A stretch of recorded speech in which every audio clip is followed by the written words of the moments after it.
आज रेसिपी मिहिदाना। तो एखाने आमी 1 कप जल निয়েছি আর এই রান্নাটা পুরো 20 মিনিটে হবে কমপ্লিট। তো চলো দেখে নি। 3টে এলাচ দেওয়া হচ্ছে আর 1 বাটি চিনি দেওয়া হচ্ছে। চিনিটা পুরোপুরি দেইনি, দেখতে পারো। তারপর এটা ফুটিয়ে সিরাপ মতন করে নিতে হবে। এখানে 1 চিমটি নুন দেওয়া হচ্ছে।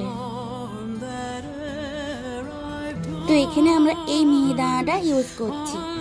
তো এই হচ্ছে মিহিদানাটা দিয়ে দিলাম।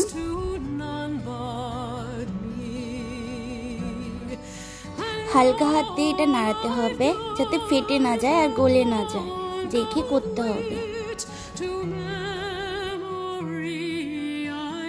তারপরে ঢাকা দিয়ে দিতে হবে 10 মিনিট মতো। তো 10 মিনিট কমপ্লিট। এবারে এটা খুলে দিতে হবে ঢাকাটা।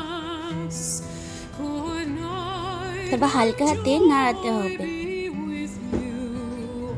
তারপরে এখানে 2 চামচ ঘি দিচ্ছি। জলটা একদম শুকিয়ে দিতে হবে যাতে জলটা টেনে নিক। যতটা টেনে নেবে ততটা বেশি ভালো হবে মিহিদানা।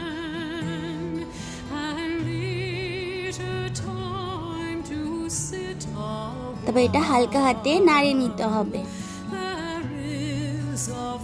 তারপরে এই মিহিদানাটা একদম কমপ্লিট।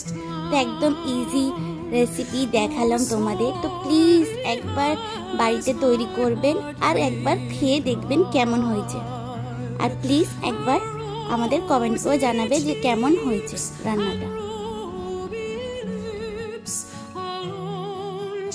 আর গার্নিশ করার জন্য আমরা ব্যবহার করেছি চারমগজ আর কিশমিশ আর তেজপাতা।